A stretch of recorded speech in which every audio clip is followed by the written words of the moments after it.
बात करते हैं तेज रफ्तार से आपको खबरें दिखाने की। 25 सेकंड में न्यूज आपको दिखाते हैं। सबसे पहले यहाँ पर खबर, लेकिन हादसे की खबर से। उत्तराखंड में मौसम का मिजाज काफी बिगड़ रहा है और उत्तराखंड से दुखद खबर आई। रुद्रप्रयाग में एक बड़ा सड़क हादसा हो गया। यहाँ पर एक टेम्पो ट्रेवलर गहरी खाई में गिर गया। इस गिरने के बाद 2 लोगों की यहाँ पर जान चली गई और कई लोग लापता हैं जिनको तलाशा जा रहा है। ये रिपोर्ट आप देखिए।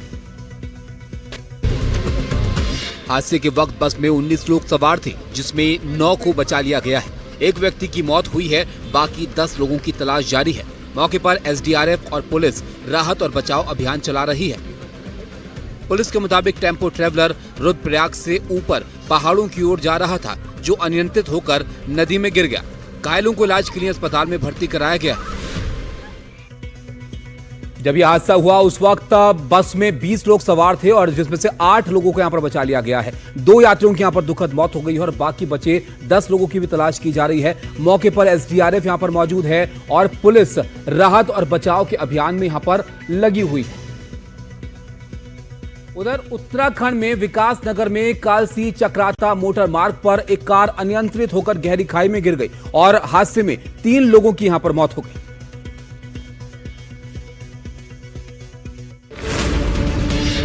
कार पर सवार होकर आज सुबह देहरादून से चक्राता के लिए निकले थे।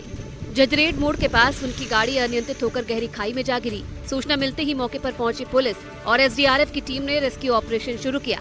इस दौरान एक व्यक्ति को गंभीर हालत में खाई से बाहर निकालकर अस्पताल पहुंचाया गया, जबकि गाड़ी में सवार अन्य 3 लोगों की मौके पर ही मौत हो गई।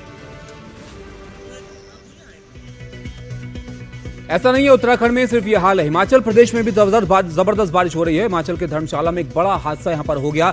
बारिश के बाद खड्ड में आई बाढ़ में 9 मजदूर लापता हो गए और 2 की डेड बॉडी यहां पर मिल गई है। वहीं 7 लोग अभी भी लापता हैं।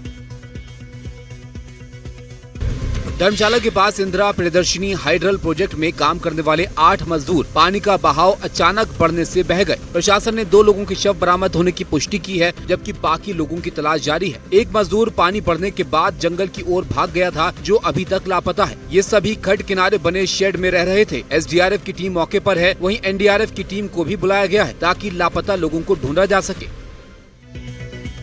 तो आपने देखा कैसा मौसम का रौद्र रूप यहां पर दिख रहा है। भारी बारिश ने हिमाचल प्रदेश के कई इलाकों में मुसीबत खड़ी कर दी है। आम जनजीवन अस्त व्यस्त है और रास्तों पर आवाजाही बुरी तरह से इससे प्रभावित हुई है। हिमाचल प्रदेश के कई इलाकों में भारी बारिश, बाढ़ और भूस्खलन ने तबाही मचा रखी है। रखालू मंदिर के पास चंबा तीसा मुख्य मार्ग बंद हो गया है। रास्तों पर वाहनों की लंबी लंबी कतारें लगी है। देर रात भारी बारिश के चलते रास्ते बंद हैं। चंबा से तीसा और तीसा से चंबा वापसी के बीच रास्ते में सैकड़ों वाहनों की कतार लगी है और लोग बीच रास्ते में ही फंस गए हैं। कुछ और तस्वीरें आपको दिखाते हैं। हिमाचल प्रदेश के कई इलाकों में भारी बारिश हो रही है और बाढ़ और भूस्खलन से काफी तबाही यहां पर मची है। रखालू मंदिर के पास चंबा तीसा मुख्य मार्ग बंद हो गया है और रास्तों पर वाहनों की लंबी कतारें यहां पर लग गई हैं। ये लहरें इतनी तेज हैं कि किसी को भी बहा ले जाएं। हुआ भी कुछ ऐसा ही। तेज बहाव में एक पिकअप वैन बह गई। आप देख सकते हैं कि कैसे इतनी बड़ी गाड़ी भी तिनके की तरह बह रही है। इस हादसे में बस में सवार 2 लोगों की मौत की आशंका है। कसौल मणिकरण के पास है और यहीं बड़ी संख्या में पर्यटक आते हैं। यहां आने वाले पर्यटकों में इजरायली नागरिकों की संख्या अधिक होती है। हिमाचल प्रदेश के कुल्लू और धर्मशाला में 5 जगहों पर बादल फटने की घटनाएं हुई हैं और इसकी वजह से नदियां और नालों में पानी का स्तर काफी बढ़ गया है। 2000 से ज्यादा पर्यटक भी यहां पर फंस गए हैं। ड्रोन कैमरे से लिया गया ये वीडियो बता रहा है कि मंडी शहर में कैसे पुल को व्यास नदी का पानी छूने को बेताब है। कल मनाली के सोलंग नाले के पास अंजनी महादेव नाले में बादल फटने से बाढ़ आ गई थी। अंजनी महादेव नाले में जब बाढ़ आई तो उस वक्त वहां पर्यटक नहीं थे, जिसके कारण जान माल के नुकसान की खबर नहीं है। प्रशासन ने लोगों से नदी नालों से दूर रहने की सलाह दी है। तो आपने देखा किस तरह का हाल यहाँ पर मौसम की वजह से हुआ है। उधर उत्तराखंड के चमोली जिले में बारिश के बाद सड़कों पर गिरे मलबे ने लोगों की मुश्किलें काफी बढ़ा दी। चमोली में नंदप्रयाग नंदानगर सड़क मार्ग पर मंगरोली के पास एक बार फिर से मलबा आने से रास्ता बंद हो गया है, जिससे आवाजाही ठप हो गई है और राहगीरों को मुश्किल हालात से जूझना पड़ रहा है। सड़क बंद होने से कई गांवों का संपर्क कट गया है। इस दौरान एक वाहन दलदल में फंस गया। हालांकि जान माल का कोई नुकसान नहीं हुआ। प्रशासन का कहना है कि मलबा हटाकर आवाजाही सामान्य करने की कोशिश जारी है। रक्षा मंत्री राजनाथ सिंह ने शंघाई सहयोग संगठन के साझा बयान पर दस्तखत करने से इनकार कर दिया है। इससे पहले अपने संबोधन में उन्होंने कहा कि आज आतंकवाद और शांति साथ साथ नहीं चल सकते हैं। एससीओ के साझा बयान में पहलगाम का जिक्र नहीं था और बलूचिस्तान मामले को शामिल किया गया था। इसके बाद राजनाथ सिंह ने उस दस्तावेज पर सिग्नेचर करने से इनकार कर दिया जो आतंकवाद पर भारत के रुख को कमजोर करता है। इससे पहले अपने संबोधन में रक्षा मंत्री ने कहा कि हम आतंकवाद को किसी भी तरह से बर्दाश्त नहीं करेंगे। पहलगाम में आतंकियों ने कायरतापूर्ण घटना को अंजाम दिया था, हमने उसका करारा जवाब दिया है।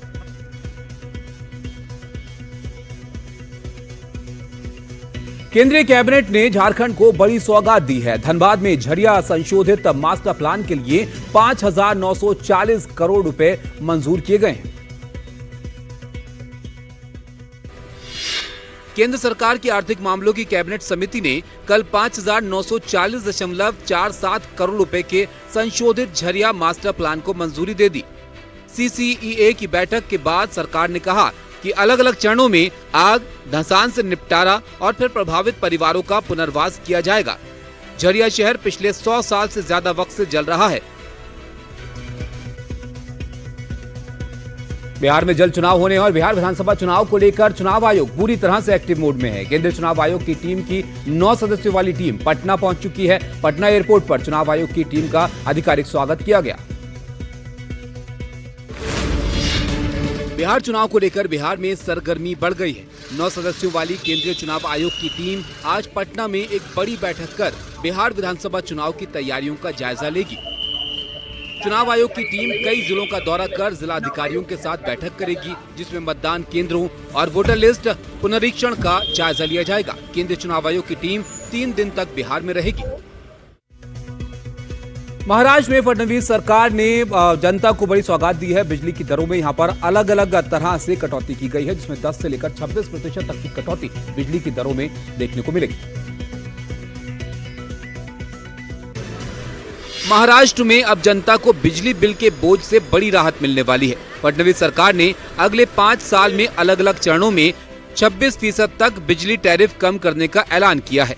पहले चरण में बिजली दरों में 10% तक कमी होगी। इस बड़ी कटौती से उन 70% ग्राहकों को सबसे पहले फायदा मिलेगा जिनके घरों में बिजली की खपत 100 यूनिट से कम है। आरजेडी अध्यक्ष लालू यादव के बड़े बेटे और तेज प्रताप यादव का यहां पर सोशल मीडिया पर एक पोस्ट काफी चर्चा में है। पोस्ट में तेज प्रताप ने अखिलेश यादव के साथ वीडियो कॉल का स्क्रीनशॉट साझा किया है। इस पोस्ट में तेज प्रताप ने लिखा है कि मेरे परिवार के सबसे प्यारे सदस्यों में से एक यूपी के पूर्व मुख्यमंत्री श्री अखिलेश यादव जी से वीडियो कॉल पर लंबी वार्ता हुई। इस दौरान बिहार के राजनीतिक हालातों पर भी चर्चा हुई। अखिलेश जी हमेशा से ही मेरे दिल के काफी करीब रहे हैं और आज जब मेरा हालचाल लेने के लिए उनका अचानक से कॉल आया तो ऐसा लगा जैसे मैं अपनी इस लड़ाई में अकेला नहीं हूँ। यूपी के इटावा में कथावाचक की पिटाई से जुड़े विवाद में एक नया मोड़ आ गया है। अब कथावाचक के खिलाफ ही केस दर्ज हो गया है। इटावा में कथावाचक मुकुटमणि के खिलाफ फर्जी आधार कार्ड रखने के आरोप में मुकदमा दर्ज किया गया है। जिन लोगों ने कथा कराने के लिए उन्हें बुलाया था, उनकी शिकायत पर यह केस दर्ज हुआ है। कथावाचक ने एक ही फोटो और एक ही पते पर 2 आधार कार्ड बनवाए थे।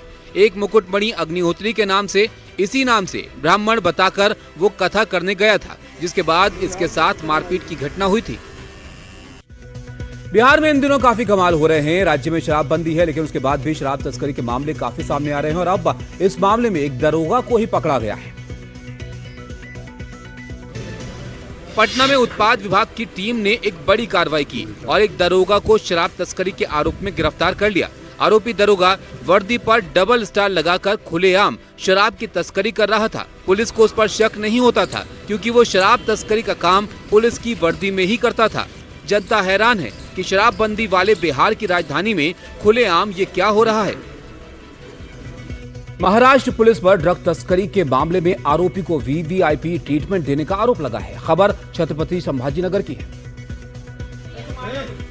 संभाजीनगर के साजापुर से ड्रग्स केस में पुलिस ने 2 वाहन जब्त किए थे और 1 करोड़ 23 लाख रुपए कीमत के नशीले पदार्थ पकड़े गए थे।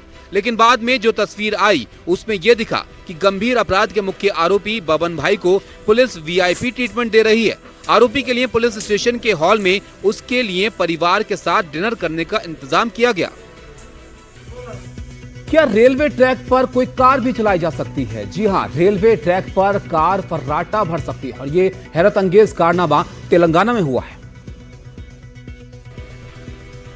शंकरपल्ली के पास रेलवे ट्रैक पर ये कार फर्राटा भर रही है। कार चलाने वाली महिला को रोकने की कोशिश में रेलवे कर्मचारी नाकाम रहे। ये महिला तेज रफ्तार से रेलवे ट्रैक पर कार दौड़ाती रही और सड़क के संपर्क में आते ही वो तेजी से भाग निकली। हालात यहाँ तक पहुँचे कि एहतियातन बेंगलुरु हैदराबाद ट्रेनों को रास्ते में रोकना पड़ गया। अब पूरे मामले की जांच चल रही है। उत्तर प्रदेश के लखीमपुर खीरी से इंसान और तेंदुए के बीच मुकाबले की तस्वीर सामने आई है। घटना मंगलवार की है। एक शख्स तेंदुए से करीब 15 मिनट तक लड़ता रहा और आखिर में तेंदुए को जमीन पर गिरा दिया। तस्वीरों में दिख रहा है कि ये व्यक्ति तेंदुए को ताबड़तोड़ मुक्के भी मार रहा है। इस दौरान उसकी मदद को एक व्यक्ति आया भी, लेकिन तुरंत चला भी गया। लोग दूर से ही तेंदुए पर पत्थरों से हमला करते रहे। खबर मिलने पर वहां वन विभाग की टीम पहुंची और तेंदुए को पकड़कर जंगल में छोड़ दिया गया। घायल युवक का अस्पताल में इलाज चल रहा है। उड़ीसा में पारंपरिक जगन्नाथपुरी रथ यात्रा की तैयारियां पूरी कर ली गई हैं और सुरक्षा के लिहाज से भी खास इंतजाम इस बार किए गए हैं। ऐतिहासिक जगन्नाथपुरी रथ यात्रा के दौरान पहली बार भीड़ मैनेजमेंट के लिए एआई का इस्तेमाल सीसीटीवी में भी किया जा रहा है। भीड़ के हिसाब से रूट डाइवर्जन और चैट बोर्ड से भीड़ का आकलन करने की तैयारी है। पहली बार एनएसजी की तैनाती, आरएएफ, सीआरपीएफ और 10,000 पुलिस कर्मियों के जिम्मे सुरक्षा की कमान है। ड्रोन्स का भी कई गुना ज्यादा इस्तेमाल के अलावा महिलाओं और बच्चों के लिए खास इंतजाम है।